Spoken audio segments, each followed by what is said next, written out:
je suis tombée amoureuse dans ma vie et c'était des sensations incroyables et c'était souvent des sensations passionnelles. Et ça, c'est un type de relation un peu particulier. Enfin, moi, je sais que j'ai des relations un peu passionnelles. Je pense savoir d'où ça vient, ce besoin-là d'avoir une sorte de shoot d'adrénaline, tu vois.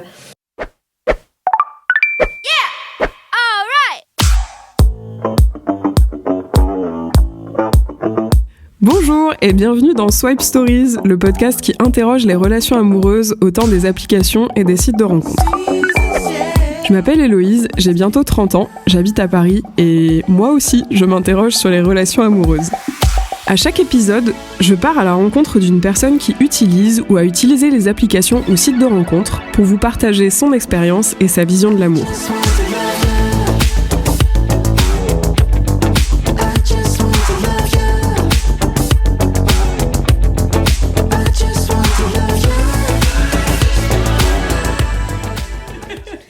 Et j'ai le plaisir aujourd'hui de recevoir Lisa. Enchantée. Non, je rigole, on se connaît déjà. On se connaît déjà. déjà. Donc pour commencer ce podcast, je voulais te demander de te présenter de la façon dont tu le souhaites. Eh bien, bonjour les internautes. Non, je rigole. Bonjour les internautes. Bonjour, moi je m'appelle Lisa, du coup j'ai 26 ans.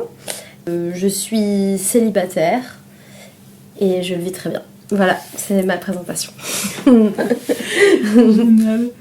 Alors, tu m'avais dit que tu avais quand même utilisé un petit peu les applications de rencontres.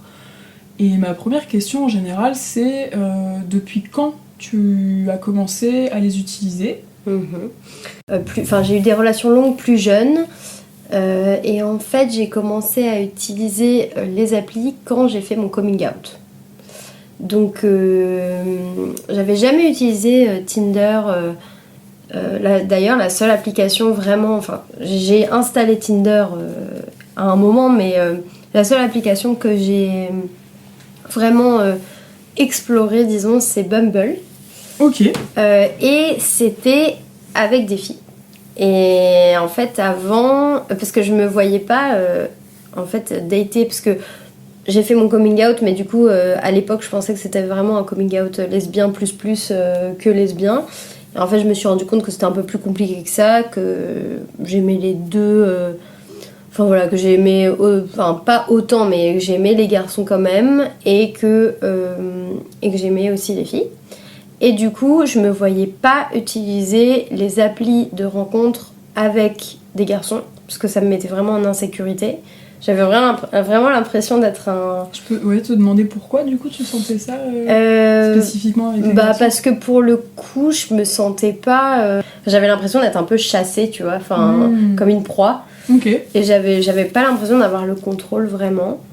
Alors que avec les filles, du coup, c'était un peu l'inverse. Et puis aussi avec l'appli Bumble, qui te fait parler en premier aux meufs. J'avais quand même essayé avec certains garçons sur Bumble. À un moment, j'avais mis je suis intéressée par les filles et les garçons.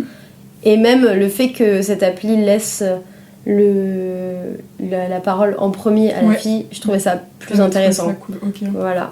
Donc c'est à peu près ça. Ok. Est-ce que tu as eu plutôt une bonne expérience dans l'ensemble? Oui et non. Alors au début, j'avais un... Je pense aussi que c'est très lié au fait de faire son coming in.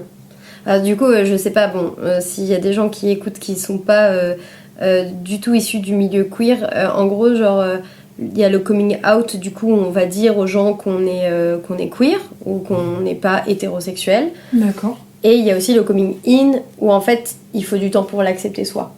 Ok, super intéressant. Moi, je savais pas moi la voilà. Du coup, après, je suis un bébé dans le milieu queer. Je suis out officiellement, mais en fait, t'apprends plus tard que même après avoir fait ton coming out, en fait, ton coming out, tu le fais tout le temps. Et ton coming in, tu le fais tout le temps. Tu vois ? Ouais. En fait, au début, comme j'avais pas fait vraiment ce coming in, j'étais pas du tout dans ce processus-là. En fait, je me décourageais vachement quand je swipais et qu'au final la personne me disait bonjour et puis au final on avait une discussion un peu sur la pluie et le beau temps et puis au final ça marchait pas, on se voyait pas.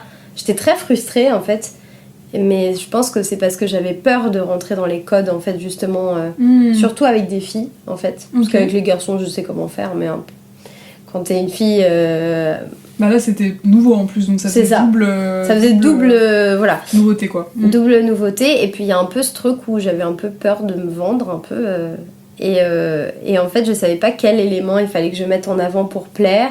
Et puis après le temps est passé, j'ai eu d'autres relations, plutôt avec des garçons d'ailleurs, mais que j'avais pas rencontré sur les applis, et puis j'ai toujours eu un petit truc où quand je suis célibataire, je retourne sur les applis. Et sur les applis, là, plutôt que avec des meufs. Maintenant, c'est que avec des meufs. Et j'ai eu 2 dates vraiment qui ont donné vraiment, enfin, qui m'ont fait avoir des expériences. Donc, j'ai eu en effet des expériences avec les applis, mais disons que, en tout cas, j'en ai eu 2 qui ont vraiment porté leurs fruits, entre guillemets. J'ai pas eu de relation à proprement parler. Mais en tout cas, j'ai daté plusieurs fois et j'ai eu, avec une des 2 filles, une petite aventure, un petit rapport sexuel, disons les termes. Voilà. Donc, c'est plutôt les expériences positives. C'est plutôt positif, ouais, disons. En tout cas, c'est un outil pour moi en étant out, mais... Enfin, en tout cas...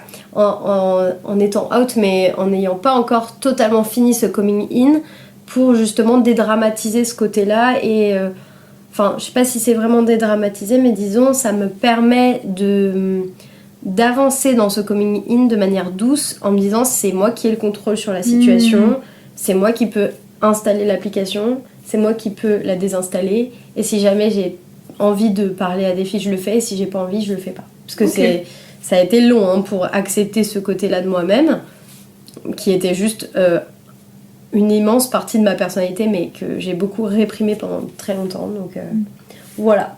Ok. Et quand tu dis donc du coup les applis, on a surtout parlé de Bumble. C'est marrant parce que justement dans les 2 épisodes précédents, on a surtout parlé de Bumble aussi avant. Ah, donc c'est je vais finir par marrant. vraiment leur demander un partenaire. Ok. On a vraiment parlé de Bumble parce que justement ça séduit beaucoup ce concept de les filles doivent faire le premier pas, que ça soit justement dans un contexte hétéro ou pas. Ouais. Et moi du coup ça m'intéresse quand tu disais les applis, est-ce que par exemple t'en as testé d'autres? Est-ce que par exemple il y a des applis, j'allais dire, tu vois, lesbiennes, ou parce qu'on connaît Grindr, mais est-ce qu'il y a un équivalent de Grindr, tu vois, je sais pas. J'avais essayé un moment Timey. Ok. Mais alors, j'étais pas très à l'aise là-dessus, parce que, en fait, mais ça c'est aussi des problématiques que t'as quand t'es bi, je pense. Parce qu'en fait, il y a un truc disons que j'avais un peu ce truc, mais c'est comme dans la vie courante en fait.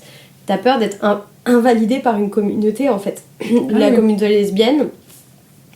Et en fait, ça me mettait un peu mal à l'aise parce que je me sentais pas vraiment à ma place Enfin, je sais pas, c'est un peu étrange, mais... Je vois ce que tu veux dire. Mais c'était il y a longtemps en fait, un timing quand même. Je pense que si je le faisais maintenant, ça serait peut-être un peu différent. C'était il y a quelques années, je pense 2-3 ans. Est-ce que j'avais testé d'autres applis ?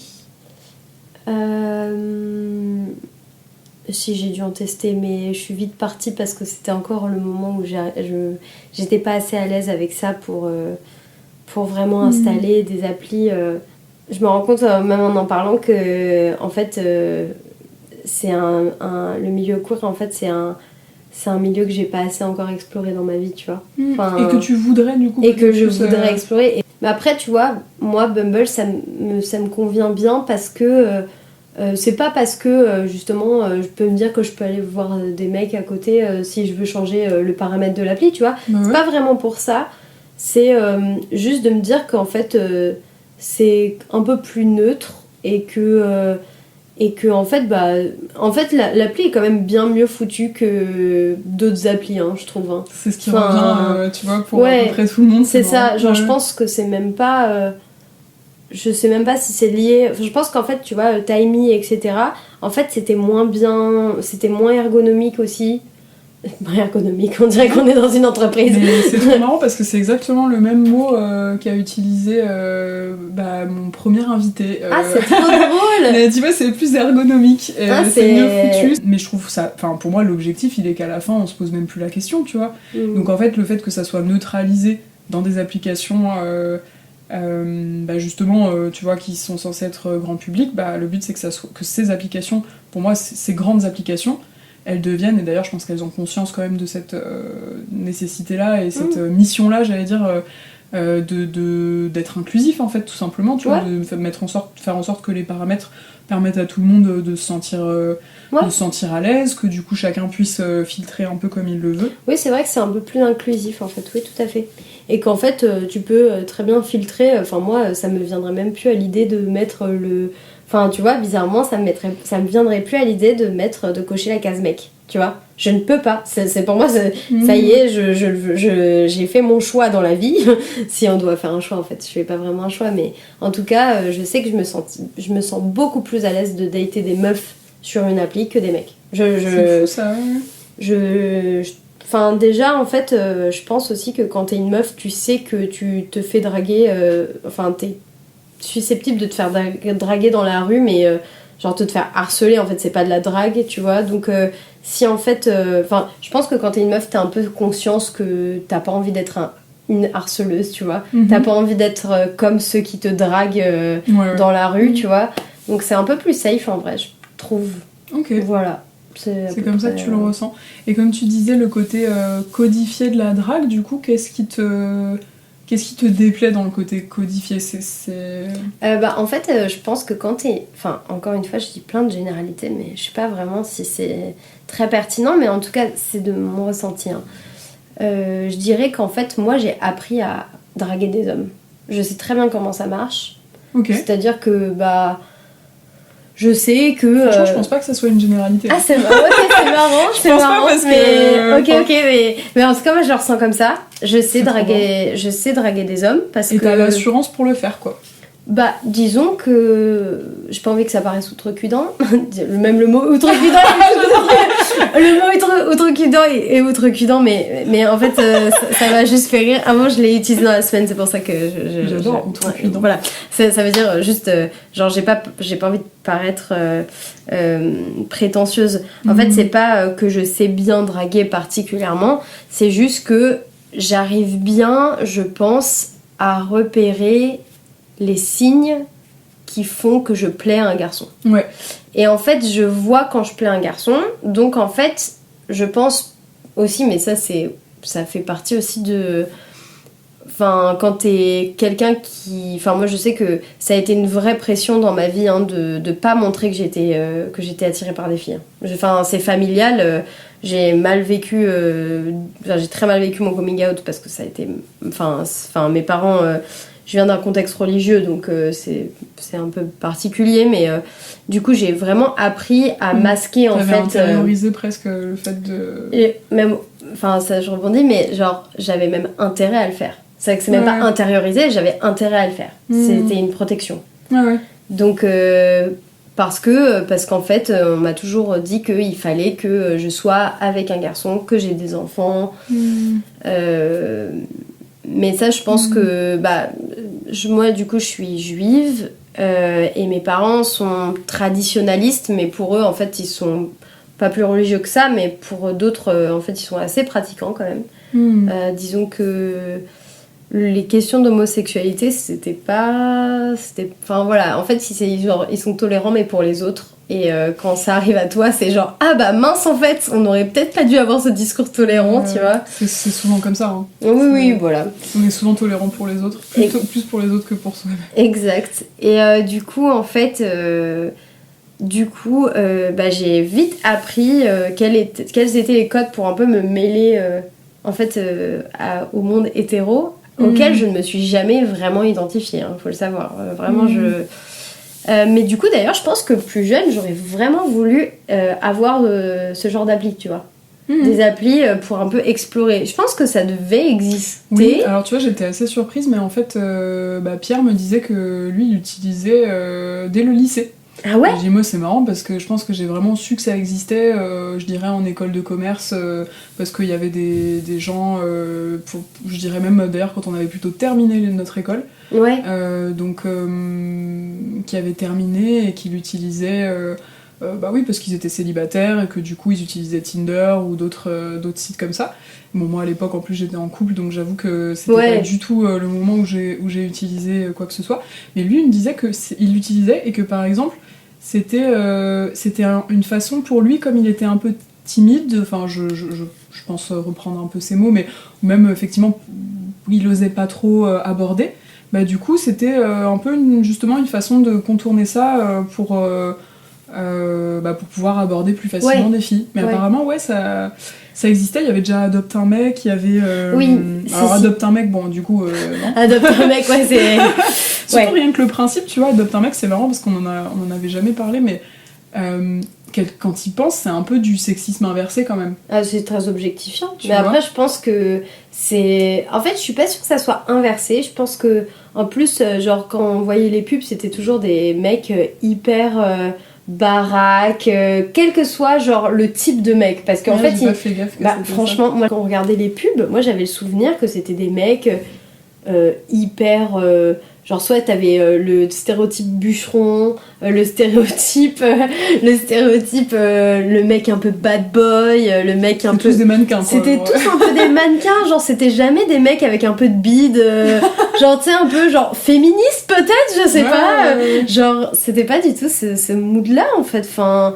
Et du coup, je suis pas sûre que ça soit vraiment du sexisme inversé, c'était plutôt en fait rentrer dans le stéréotype de ce qu'on attendrait d'un garçon en fait. Est-ce qu'on attend de la beauté, de la beauté, de la virilité, adopte un mec, genre oui, ça...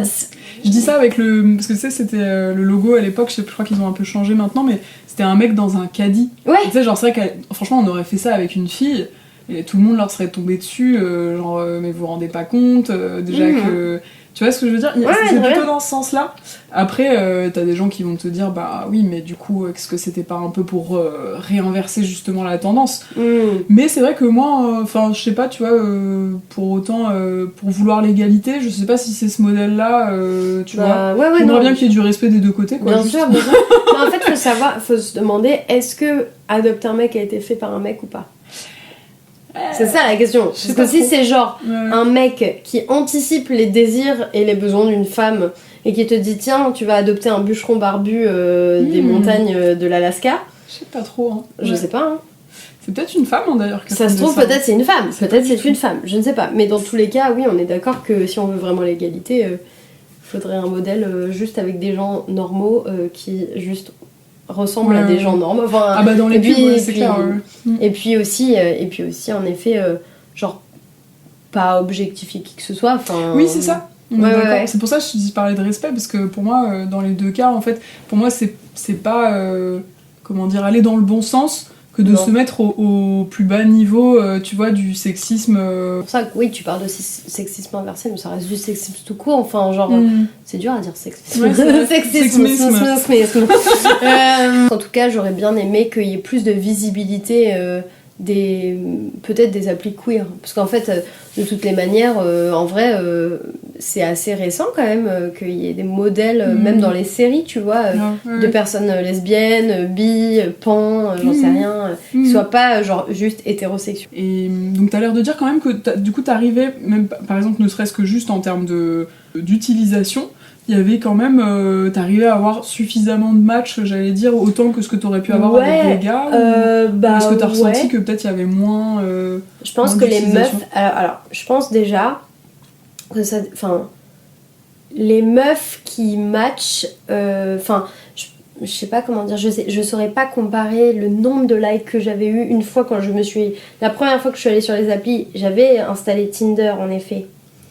Et je l'avais fait une fois pour les mecs, mais genre j'avais quitté au bout de 1 jour, je pense. Tu vois, c'est pour ça que je t'ai dit, en vrai, j'ai jamais fait vraiment pour les mecs. Mais en vrai, je pense que c'est faux. Je pense que j'ai un peu oublié ça exprès, mais parce que c'était un peu traumatisant. Mais parce que pour le coup, ouais, il y avait coucou, ça va, t'es belle. Non, mais c'est quoi ces phrases d'accroche, genre trop bizarre. Et puis en fait, les meufs, non, oui, je pense que les matchs, c'est souvent des meufs, en fait, je pense aussi, qui qui voient, en fait, selon ta bio aussi, tu vois, genre, Ouais. je vais pas avoir des meufs en mode des mannequins russes, tu vois. Hein. Je suis pas, genre, je pense que je fais un effort Pourquoi pour t'aurais être... pas des Non, mannequins non, mais attends, je fais un effort pour être jolie, mais je veux dire, au bout d'un moment, je fais 1m54, Bah, je suis pas... justement, Non, mais... les Non, mais... opposés s'attirent je parfois. sais pas, non, mais... Je sais pas, je pense que d'ailleurs, ça m'intimiderait un peu, une meuf un peu, tu vois, un peu incroyablement belle... Enfin, je pense que je serais genre en train de baver devant elle tout le temps, tu vois. Mais ça serait trop bien, mais je suis pas là à prétendre que...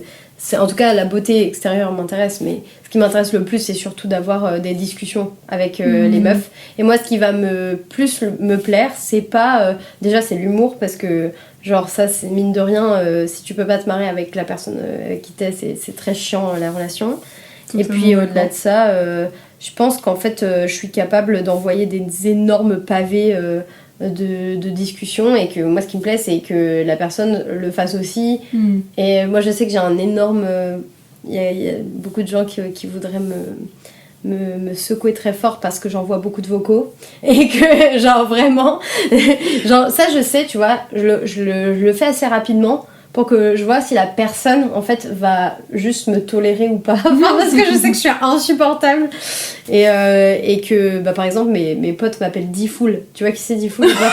Genre, vraiment, mais parce que je suis capable d'envoyer un max de vocaux et genre, pour rien dire, tu vois. Enfin, non. J'adore Difool. Pour le coup, je parle pas mal quand même. J'essaye d'avoir des discussions pertinentes quand je suis sur les applis.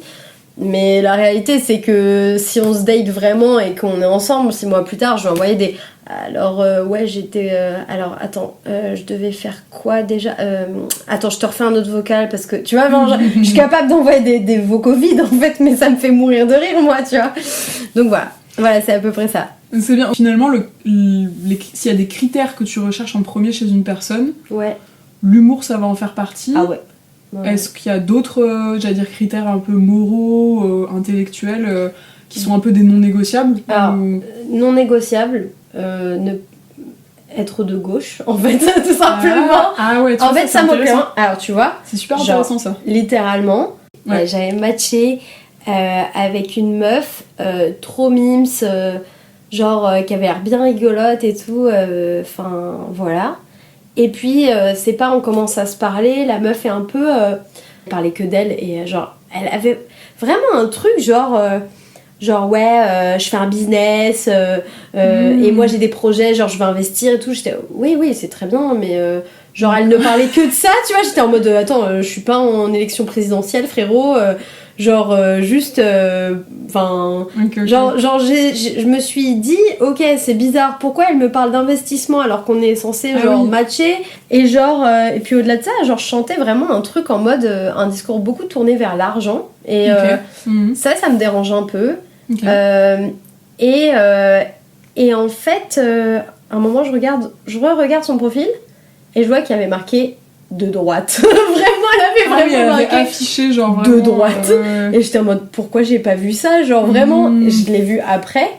Et du coup, je vais pas dire que j'ai pas... Enfin, en vrai, j'aurais très bien pu la rencontrer et peut-être qu'on aurait vraiment matché. Mais j'ai déjà eu beaucoup trop d'expériences de mecs de droite. Et ça, c'est trop pour moi. D'accord. Je sais pas si je suis une énorme gaucho, mais en fait, disons que ça me paraît un peu étrange d'être un peu dans le milieu queer et que les premières valeurs que t'es, ça soit... pour moi, c'est important que ça soit des valeurs sociales, tu vois. Genre... quand t'es queer, ça me semble très étrange que t'es... Enfin... Que tu sois pas dans... Justement, que tu sois pas dans des valeurs plutôt de... Ouais, enfin, sociales, de gauche, quoi, plutôt. Tu vois, ça me semble bizarre. Non, mais t'as pas... Enfin, en fait, c'est super intéressant comme sujet parce que... autant quand c'est des histoires d'un soir... ou très éphémère. Ça va, ouais. Bon, c'est pas forcément, tu demandes pas, tu vois, tu fais pas un débat politique avec la personne. Ouais. Moi, ça m'est déjà arrivé, mais alors rien à voir avec les réseaux sociaux pour le coup, et Bumble et tout ce que tu veux. Enfin, en vrai, je l'avais redaté sur Bumble, c'est assez marrant, en vrai. Non, donc au final, ça a un rapport. En gros, c'était une copine de fac, et je la trouvais, mais je la trouve toujours incroyable. Genre, elle est trop belle, mais même au-delà d'être trop belle, genre c'est même pas elle est belle, c'est juste elle est tellement intelligente que sa beauté physique c'est un plus, mais genre elle est tellement, genre il y a tellement de, enfin je sais pas, peut-être un charisme un peu genre mais non mais enfin c'est la meuf que t'as envie d'avoir dans ta vie, tu vois, genre vraiment je l'ai rencontrée trop tard parce que elle était dans ma promo. On a fait 5 ans d'études ensemble et en fait je l'ai redécouverte la dernière année. Et en fait, cette meuf, elle est super engagée pour le coup, tu vois, elle est engagée de gauche au Parti communiste. D'accord. Ouais. Et genre, elle fait les meetings de Nathalie Arthaud et tout, tu vois.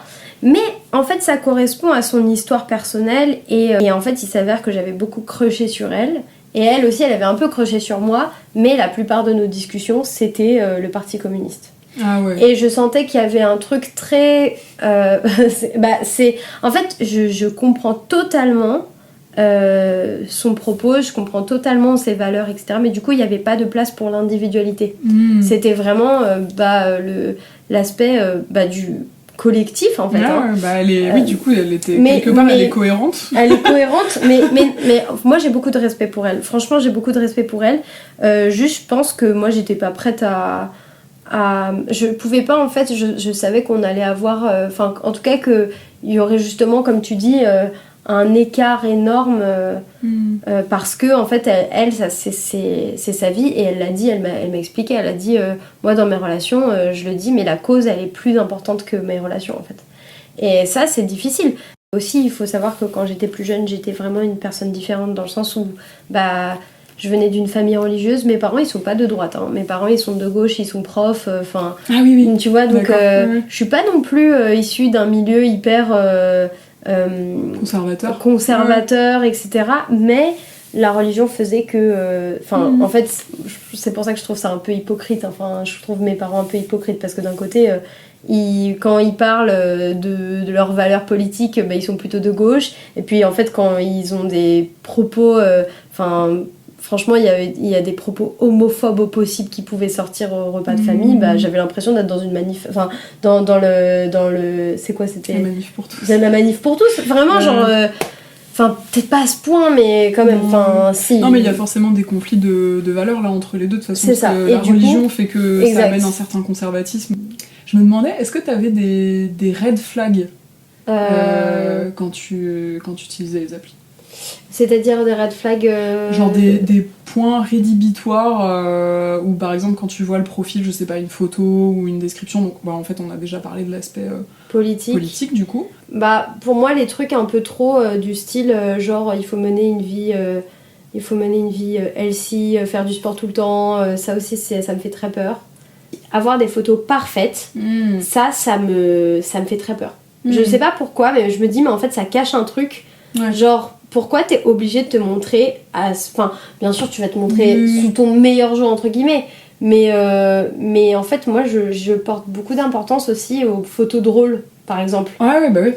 Photos où les personnes en tout cas il faut, en fait pour moi le bon mélange c'est de prendre une photo où t'es bien par exemple et de contrebalancer avec des descriptions drôles, tu vois. Par exemple, moi j'ai mis dans ma bio, je sais pas si c'est peut-être une de tes questions, mais j'avais mis dans ma bio il faut savoir une chose sur moi, quand j'étais petite je rasais le crâne de mes Barbies, mes parents étaient furieux, tu vois, genre un truc totalement genre rien à voir avec ma photo en mode où je pose, tu vois, et genre un truc un peu loufoque, tu vois, parce que pour moi c'est important de casser ce truc genre j'ai l'impression que c'est un peu déshumanisant. Je sais pas. Non mais c'est super intéressant. Moi j'avoue que l'humour c'est pareil que toi, c'est un critère super important. Et effectivement dans les bios il y a des gens qui mettent des trucs marrants. Alors après t'as des gens qui vont te dire tu vois la petite blague c'est pas forcément drôle ou un jeu de mots et tout. Mais moi je trouve que c'est quand même un petit effort. Je sais plus, j'avais vu passer des trucs, c'était je ne date pas le lundi parce que c'est le jour de lessive, tu vois, ou genre des trucs comme ça. Mais trop drôle. J'avais trouvé ça marrant. Qu'est-ce qu'il y avait d'autre? Il y avait Alors bon, moi, après, il y en a qui vont me dire, je me souviens que j'avais sorti ça à des potes, ils m'avaient dit, ah ouais, c'est un peu beauf, mais c'était, oui, on m'appelle Zidane parce que j'ai pas mal de matchs à mon actif, tu vois. Oh là, ça c'est pick-up line, ça c'est pick-up line plus quoi. Non mais vraiment, genre, ton père il serait pas biscuitier parce que tu me fais vraiment craquer. Ouais, genre, t'es vraiment craquant. Tu vois, tu te dis, bon, au final, la personne a tenté un truc. Et où il y avait pour chaque match, bon du coup je donne ça va donner des idées peut-être à certains, mais pour chaque match un arbre sera planté, tu vois, ou un truc. Ah waouh, ça c'est très ambitieux de dire ça. Très écolo, ça, c'est quoi. très écolo. Ou voilà, non je sais plus, j'étais tombée sur des trucs assez marrants, mais je suis d'accord avec toi, je trouve ça c'est super important. Il y a des gens qui font même pas l'effort de remplir la bio. Et ça, ça aussi c'est un red flag. Ouais. Enfin, je sais pas si on peut vraiment appeler ça red flag. Ouais. C'est juste que ça montre qu'il n'y a pas trop d'efforts. Voilà. Et puis ça me désintéresse moi. En tout cas personnellement, ça me désintéresse. Parce que je me dis en vrai, je vois ta photo, ok, mais je connais rien. Enfin, je peux pas avoir même de phrase d'accroche. Genre le mec est très très confiant, ou la fille d'ailleurs la personne est très confiante. Dans son physique peut-être, tu vois. C'est ça, genre se dire, d'accord, ok. Je vais te plaire juste avec quelques photos, exactement, pourquoi pas. Mais bon. Et je voulais te demander combien de temps aussi tu mettais à rencontrer les gens in real life, IRL. Bingo. Ils ont mis ça, donc IRL. Après avoir matché. Et écoute, j'essaie quand même de bien parler avec la personne. Parce que j'ai très peur de me trouver dans une situation un peu problématique.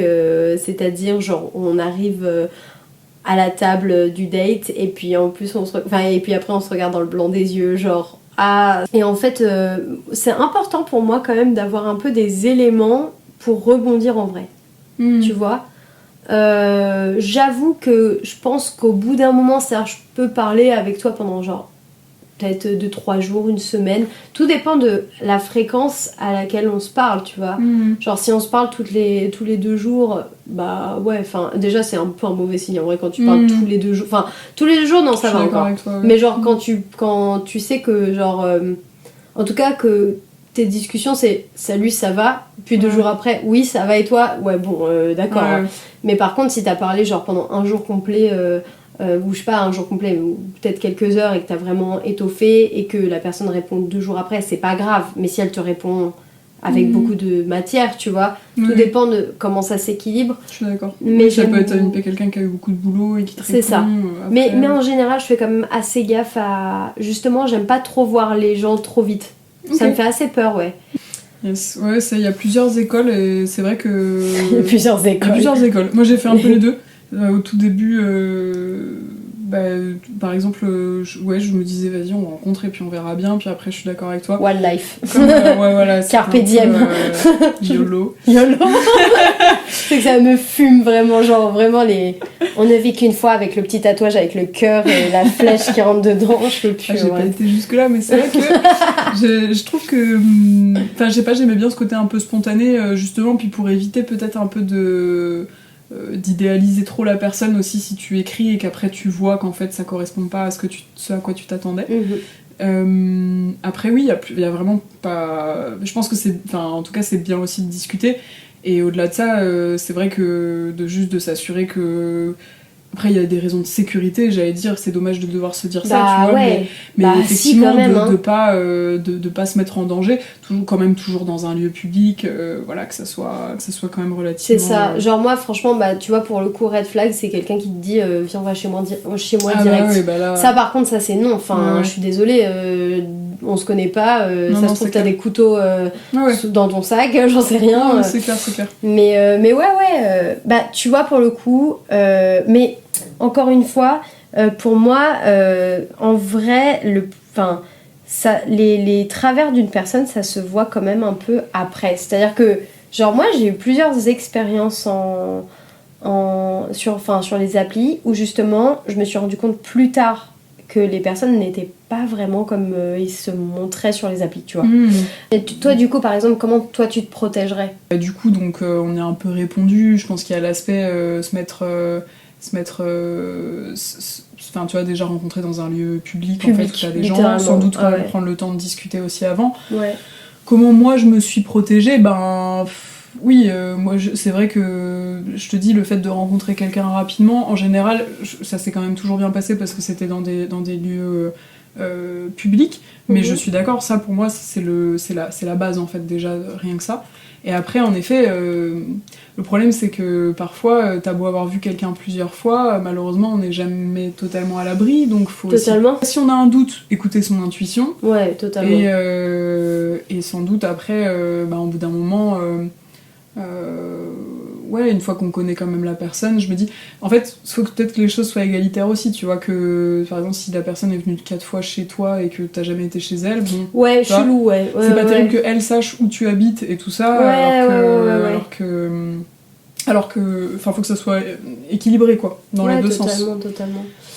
Et en fait, je pense qu'il faut en dire sur soi, mais pas des enfin voilà, c'est ce que tu disais par rapport au truc égalitaire, c'est-à-dire que si la personne en face te donne beaucoup d'informations sur elle, pourquoi pas donner dans la même quantité des informations sur toi. Oui, et en même temps t'es pas obligé. Et en même temps t'es pas obligé. C'est pas que la personne se livre. Exactement, t'es pas obligé. Et en même temps, je pense, si tu vois que la personne ne parle que d'elle ou alors te demande que des informations sur toi, là c'est un peu un red flag, c'est-à-dire qu'il faut quand même voir si tu te sens assez écouté, s'il y a un vrai partage, si t'as des doutes, ce que tu disais, l'intuition, si t'as des doutes sur la fiabilité des informations aussi, parce que parfois ça peut arriver. C'est clair. Faut faire gaffe. Et puis après, de toute façon, en vrai, on vous voit les internautes. Il y a un peu ce truc où tu vas aller stalker. En vrai, tu vas aller voir les profils Instagram. Souvent, il y a des profils Instagram reliés, surtout via Bumble et tout. Tu vas aller voir. Je pense qu'il faut quand même bien tâter le terrain. Et puis, peut-être aussi avoir une bonne confiance en soi aussi. C'est-à-dire que... Puis, moi, je pense, au-delà de se protéger d'un point de vue... des informations, de la sécurité. Je parlerai aussi de la sécurité émotionnelle. Mais ça, c'est pas la première fois que je l'entends. Genre, j'ai plein de potes, mais surtout des potes mecs, qui me disent « Putain, ça casse mon ego, les applis de rencontre, y a plein de meufs qui me matchent pas. » Ou alors, elles répondent pas au bout de 3 messages. Et en fait, ça arrive très fréquemment sur les applis. Ouais, ça on en parlait beaucoup. Pour ça, moi, j'aimerais bien avoir la réponse parce que c'est un truc qui revient beaucoup quand je discutais avec des potes mecs et même là dans les 2 premiers épisodes. Et franchement, j'ai envie de dire, il n'y a pas de raison objective pour moi parce que les deux, et tous les gens à qui je parlais, c'était des gars très bien, vraiment sous tout point de vue. Et en fait, je me demande s'il n'y a pas quand même une question aussi d'un moment où l'algorithme qui fait en sorte que eux matchent moins. Sans doute. J'aimerais bien avoir une réponse de la part de Bumble. Bumble, si vous entendez, sponsorisez l'épisode et répondez aux questions. De raréfier par l'algorithme en fait le nombre de matchs. Mais de toute façon, les applis sont faites pour qu'on soit dépendant d'elles. Oui, mais peut-être plus du côté masculin que féminin. Mais après, moi je recevais un max de notifs quand même sur Bumble. C'était genre, tu plais à des gens, un like, mais c'est vraiment les circuits neuronaux du plaisir. C'est vraiment genre. C'est clair. Donc, mais du coup, peut-être que nous, on est plus justement, tu vois, effectivement, on a plus de sollicitations et plus d'incites de déclencheurs du plaisir, on va dire, via les applis. Alors qu'à l'inverse, c'est fait en sorte, des expériences et tu vois, toi, ça a l'air d'être un peu les mêmes témoignages. Ça a l'air d'être plus raréfié pour les hommes, peut-être plus pour que les inciter eux à payer justement. Sans doute, mais moi, c'est tout à fait le cas. Oui, mais je pense, mais j'ai plein de potes qui m'ont dit ça aussi.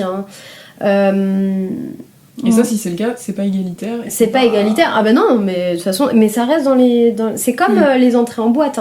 C'est comme genre, toi, t'es une meuf, tu payes pas, et ton pote, il va payer parce que c'est un mec et qu'il a pas de meuf avec lui, tu vois.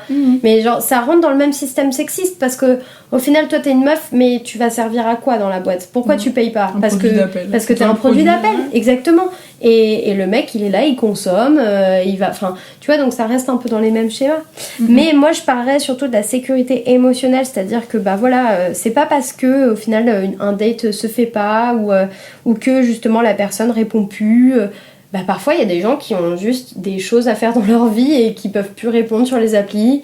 Et parfois aussi, il faut prendre du recul, genre...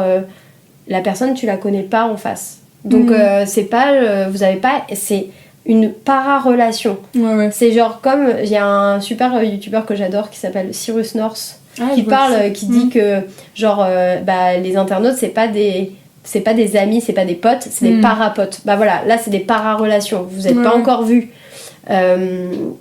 Après, si vous voyez et qu'au final, ça se fait pas, c'est autre chose. Mais en tout cas... Je pense que sur les applis, il faut prendre un peu de recul. Oui, il y a des gens qui vont plus vous répondre. Et passer à autre chose parce que, en fait, c'est ça le jeu aussi. C'est-à-dire que ça permet aussi d'avoir une sorte de... tu te donnerais le droit, toi, en tant qu'utilisateur, de plus être dans l'attente sociale de je sais pas, formuler un... Enfin, du genre dire, en fait, j'ai plus trop envie qu'on se voit, c'est assez inconfortable. Et en fait, les applis, parfois, ça te donne aussi l'opportunité de pas te justifier.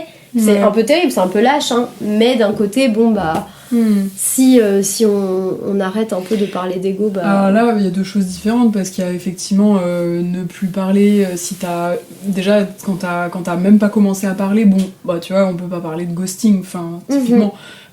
mais par contre, effectivement, si la relation a déjà duré longtemps, là c'est plus gênant. Là c'est plus gênant, mais moi je parle plutôt de quand t'es sur l'appli et un peu du phénomène de dépendance, des swipes, des likes, des trucs, des machins. Ouais, bien sûr. C'est que en fait, oui, il y a Ego Boost et c'est Ego, ça. Exactement. Je sais pas comment on peut dire, hein, Ego. Ouais. Voilà, désolé. Non, c'est vraiment ça. Et c'est vrai que heureusement qu'on n'est pas filmé. Les gars, on a l'impression que c'est beaucoup l'inverse justement. Mais je pense que dans les deux cas, c'est pas bon. En fait, et ça veut dire que dans les deux cas, comme tu dis, sécurité émotionnelle, parfois c'est plus facile à dire qu'à faire, mais il faut réussir à prendre du recul et se dire que oui, la valeur ne dépend pas du nombre de likes ou de matchs ou de... C'est ça, c'est que... Et ça, c'est sans doute plus facile à dire qu'à faire. Bien sûr. Et il y a quand même un phénomène, je pense, comme tu dis, c'est facile d'être addict. C'est un peu dangereux. Genre prendre un peu de recul et de se dire oui, les applis c'est bien, ça permet de faire plein de choses, mais il faut les utiliser à bon escient et il faut surtout avoir un pas de côté, enfin pouvoir se permettre d'avoir un pas de côté, un pas de recul en se disant en fait si ça marche pas sur les applis de rencontre, ça pourra marcher dans la réalité et c'est pas parce que ça a pas marché là-dessus que ça ne marchera pas après. Enfin, tu vois. Donc voilà. C'est intéressant. J'ai une dernière question. Yes. Est-ce que tu crois encore à l'amour ? Oula, c'est dur. Est-ce que je crois encore à l'amour ? Je crois que...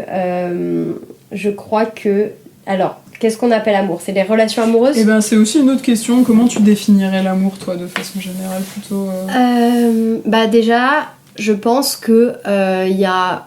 Alors, après ça, c'est très personnel, mais je pense que moi, j'avais des attentes immenses concernant l'amour dans la vie.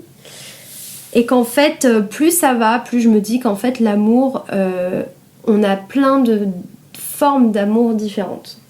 C'est-à-dire, par exemple, l'amour des amis, qui est genre exceptionnel parce que en fait, un amour que tu peux avoir pendant 4 ans, une relation amoureuse, ça va durer 4 ans, et puis après ça s'arrête. Alors que tes amis, tu peux genre cultiver un amour, et c'est un amour qui est beaucoup plus complexe parfois que les amours que tu peux avoir d'un point de vue amoureux, parce que je pense que, en fait, dans l'amitié, t'as un truc de maintenir l'amitié malgré les disputes, malgré les trucs, malgré les défauts, et en fait, c'est un peu moins éphémère. Je trouve. Mais après, je dis ça parce que, genre, en vrai, tomber amoureux, ça me paraît... je suis tombée amoureuse dans ma vie et c'était des sensations incroyables et c'était souvent des sensations passionnelles. Et ça, c'est un type de relation un peu particulier. Moi, je sais que j'ai des relations un peu passionnelles. Je pense savoir d'où ça vient, ce besoin-là d'avoir une sorte de shoot d'adrénaline, tu vois. Mais en fait, je me rends compte que parfois, je tends plutôt maintenant à avoir des relations amoureuses. En tout cas, je me le souhaite, d'avoir des relations amoureuses plutôt liées à des relations de confiance, avoir de l'amour, bien sûr, mais surtout se sentir bien et safe avec la personne. Je pense que ce que j'ai appris de ma petite vie et à travers mes petites expériences de la vie, c'est que c'est important d'être avec une personne qui, justement, on parlait beaucoup de vision de la vie, de parcours politique, en fait, des personnes qui sont capables justement d'être ouvertes et qui sont capables de t'accepter comme tu es vraiment. Et il faut faire attention aussi à ne pas... à ne pas s'édulcorer parce qu'on a peur de ne pas être aimé, tu vois. Moi, c'est ce que j'ai souvent fait dans ma vie, par peur de ne pas être acceptée, de ne pas être abandonnée, d'être valable. C'est vraiment ça, hein, c'est ce truc d'être worthy, de mériter l'amour. Et en fait, oui, et de ce que je voulais dire tout à l'heure aussi, c'est en fait, parfois, j'ai l'impression, et ça, j'ai beaucoup réfléchi là-dessus parce que j'ai écouté l'émission de Sophie-Marie Laroui. Ah, je vois qui c'est. Marie-Sophie, je crois qu'elle s'appelle. Marie-Sophie. Laroui. C'est pas celle-là. C'est À bientôt de te revoir. À bientôt de te revoir, avec Augustin Trapenard. Ah oui. Et en fait, Augustin Trapenard, clairement, cette personne, j'aimerais vraiment la rencontrer dans ma vie parce qu'il est incroyable. Oui, je trouve, il est exceptionnel. En tout cas, l'image qu'il renvoie est exceptionnelle.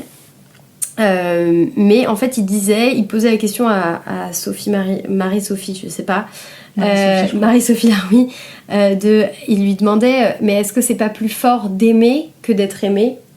Et en fait, dans toute ma vie, en fait, j'ai souvent eu l'impression que je devais être aimée, et du coup, j'effaçais un peu mes désirs et mon besoin d'aimer. Et en fait, du coup, ça m'a fait revoir vraiment...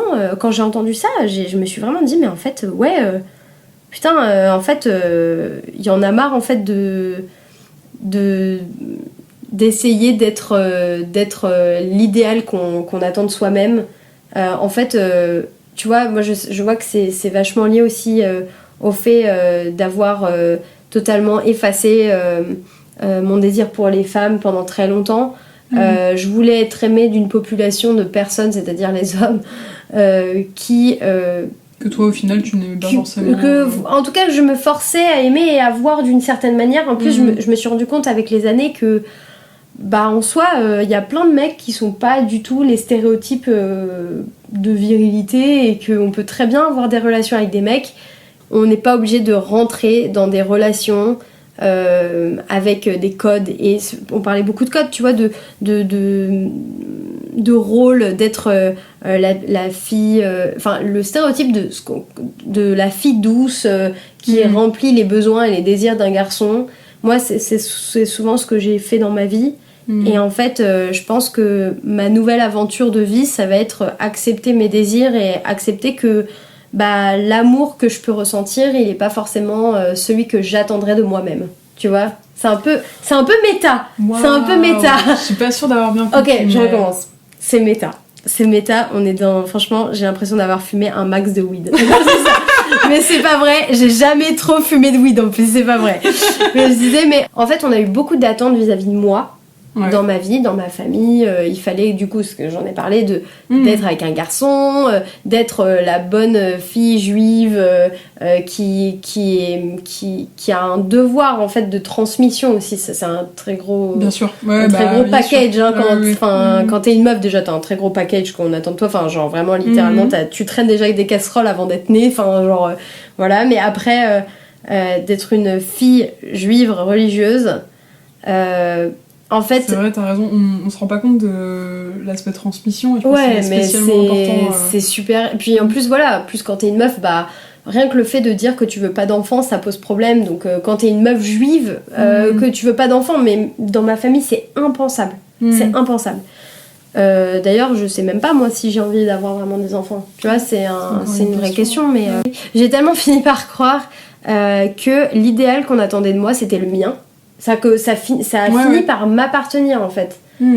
Et du coup, je pense que j'ai été totalement matrixée sur l'idéal que j'ai de moi-même. C'est-à-dire que c'est même pas un idéal... Enfin, je sais que c'est une construction, enfin, c'est un truc qui m'a été donné, en fait, qui m'a été transmis. C'est genre, tiens, voilà ton rêve pour plus tard. Tu vois, c'est ça que je veux dire. D'accord. Et en fait, il faut que... Moi, c'est vraiment un but pour moi-même d'arrêter, d'essayer de remplir cet idéal, enfin, de combler cet idéal. Et si jamais j'ai des formes d'amour qui émergent et que c'est pas dans cet idéal, bah, j'aimerais pouvoir l'accueillir et le vivre vraiment. Ouais. Parce que pendant des années, ça n'a pas été le cas et ça a été super douloureux. Donc, et tu vas sans doute te rendre compte en plus, parce que c'est vrai que c'est du coup cette question de... Donc, aimer... Enfin, c'est un peu aimer, être aimé, voilà. Bah, j'imagine, évidemment... Enfin, c'est vrai que c'est souvent ce qui ressort, que aimer, c'est plus fort. Ouais. Parce que finalement, tu contrôles pas si la personne derrière, elle va t'aimer en retour. Ouais. Alors que tu peux... Enfin, en tout cas, on est capable, a priori, tous... à des moments, tu vois, si on tombe sur la bonne personne, ou en tout cas quelqu'un qui... On est capable de donner de l'amour, on est capable d'aimer. La question, c'est aimer, mais du coup... mais montrer ses fragilités, ses vulnérabilités. C'est ça, et sans doute, tu vas, j'imagine, et je te le souhaite de tout cœur, que le moment où tu auras ça, eh ben, tu te rendras compte, sans doute aussi, que c'est possible d'être aimé en retour. Parce que peut-être ce qui fait qu'on s'autorise pas à aimer soi-même, surtout quand ça diffère de ce qu'on avait l'habitude d'aimer, en fait c'est qu'on se dit ah mince, mais si ça se trouve, si je fais ça, je serais peut-être, comme je connais pas, c'est l'inconnu, en fait je serais peut-être pas aimée en retour, tu vois. Alors que t'avais, je sais pas, c'est peut-être non, mais totalement. Je dis peut-être n'importe quoi, mais non. on a l'impression que c'est ça, tu vois. Mais non, je dis peut-être n'importe quoi, genre. Non, vraiment. Peut-être que on a mangé des falafels avec de la weed. Ah, c'est pas les falafels à la weed, titre de l'épisode. Non. Les falafels cachers. Les falafels cachers, mais alors, je ne mange pas cachers, mais ils sont par hasard cachers, mais peut-être à la weed, tout à fait. Non, mais en vrai, je pense que quand on idéalise aussi ce que pourrait être une relation amoureuse, on oublie qu'il y a plein d'autres formes d'amour, et en vrai, je pense que je donne déjà beaucoup d'amour à mes amis, à mon chat. Mais oui, donc tu crois en l'amour finalement. Voilà, je crois en l'amour. Non, je pense que c'est même un élément fondateur en fait. L'amour, enfin, c'est un moteur dans la vie, clairement, enfin, mais même s'aimer soi-même en fait. S'aimer soi-même, c'est un moteur de vie. Il faut, moi je sais que j'ai appris à me détester. Clairement, mes parents, ils m'ont appris à être une autre personne et à me détester moi-même. Donc, me réaimer, c'est un challenge. Et d'ailleurs, c'est sans doute quand on s'aime soi-même qu'on est... Enfin, c'est compliqué justement d'aimer quand on s'aime pas soi-même, donc ça passe. Ouais, après je pense qu'on peut mais je pense quand même qu'il y a plein de gens qui ne s'aiment pas et qui retrouvent confiance dans des relations. Mais après, le but est quand même que si on s'aime pas au départ, il faut, enfin, c'est important quand même d'apprendre à s'aimer. Et parfois, je pense que aussi il y a des gens qui apprennent à s'aimer avec d'autres personnes. T'as raison. Mais ça se fait pas que tout seul, parce que t'imagines ça serait double peine en plus. C'est après, c'est ça. Et je pense que c'est important de constater aussi toutes les autres formes d'amour qu'on peut donner et recevoir. Et moi, je crois au moment où je pourrais... Moi, j'y ai pas cru pendant longtemps. Hein. Je pense que j'y crois encore à moitié. Enfin, j'y crois consciemment en disant j'espère que je trouverai l'amour, un amour vif, quelque chose qui me portera dans mes relations amoureuses. Mais je crois que j'ai un peu encore de mal à me dire que ça va m'arriver à moi. Parce que j'ai l'impression que ça arrive aux autres. Mais parce que je l'ai pas encore expérimenté, tu vois. Bah merci beaucoup. Merci à toi. Merci à toi pour cet accueil plein de weed et de falafel. De falafel à la weed. De falafel à la weed cachère. Béni par le rabbin. Oui, tout à fait. Merci beaucoup. Au revoir.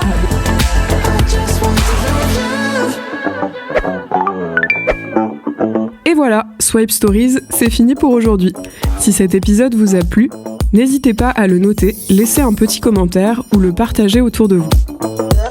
N'oubliez pas de vous abonner pour être notifié de chaque nouvel épisode et retrouver Swipe Stories sur Instagram et sur YouTube pour plus de contenu.